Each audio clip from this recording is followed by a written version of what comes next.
વાગરા તાલુકાના જણિયાદરા ગામને જોડાતો મુખ્ય માર્ગ રોડ છેલ્લા 15 વર્ષથી બાંધકામમાં આવ્યો નથી, જેના કારણે ગામના લોકોને રોજબેરોજ ભારે તકલીફોનો સામનો કરવો પડી રહ્યો છે।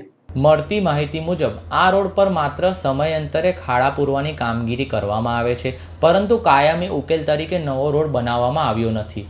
હાલ રોડની સ્થિતિ ખૂબ જ ખરાબ છે, જ્યાં મોટા ખાડા અને ઊંચા નીચા માર્ગને કારણે વાહન ચાલકો, વિદ્યાર્થીઓ, વૃદ્ધો અને દર્દીઓને આવવા જવામાં ભારે મુશ્કેલી પડી રહી છે।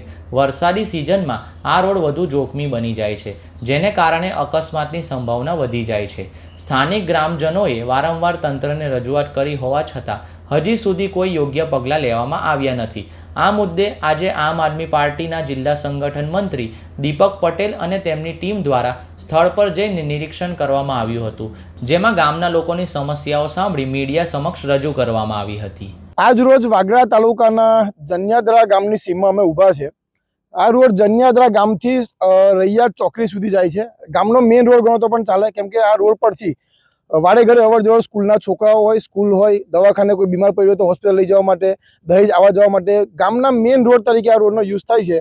પણ ગામજનો આજે મારી સાથે ઊભા છે। ગામજનોના કહેવા મુજબ છેલ્લા 15 વર્ષથી આ ગામનો રોડ બન્યો નથી।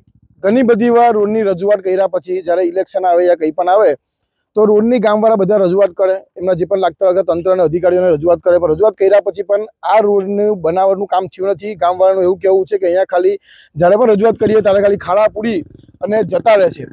તો લાગતા હોય તંત્રને એટલું કહેવું છે કે છેલ્લા 15 વર્ષથી તમે જે વિકાસની વાતો કરો છો, વિકાસ ખાલી ચોપડા પર છે, પણ ઓરિજિનલમાં અહીંયા વિકાસ દેખાતો નથી। તો વિકાસની વાતો કરી અને ગામજનો સાથે અન્યાય થયેલો છે। હું અહીંયા લાગતા તંત્રને અને જે પણ જવાબદાર અધિકારીઓ છે અધિકારીને કહેવા માગું છું કે જણિયાદરાથી લઈને રૈયા ચોકડી સુધીનો જે રોડ છે એ 15 દિવસની અંદર આની પર યોગ્ય કાર્યવાહી કરવામાં આવે। તો યોગ્ય કાર્યવાહી કરવામાં નહીં આવે તો ગામજનો સાથે અમે અહીં આગળ ગાંધી ચિંધ્યા માર્ગે આંદોલન કરીશું। અમે 15 વર્ષથી રોડ માટે જણિયાદરાથી રૈયા ચોકડી માટે રજૂઆત કરી છે કે રોડ નવો બનાવો, પરંતુ કોઈ અધિકારી આનું ધ્યાન ધરતું નથી અને એની માટે કહેવા છતાં ઇલેક્શન ટાઈમે આવે છે, વાત કરે છે કે થઈ જશે, પણ કંઈ કામ થતું નથી।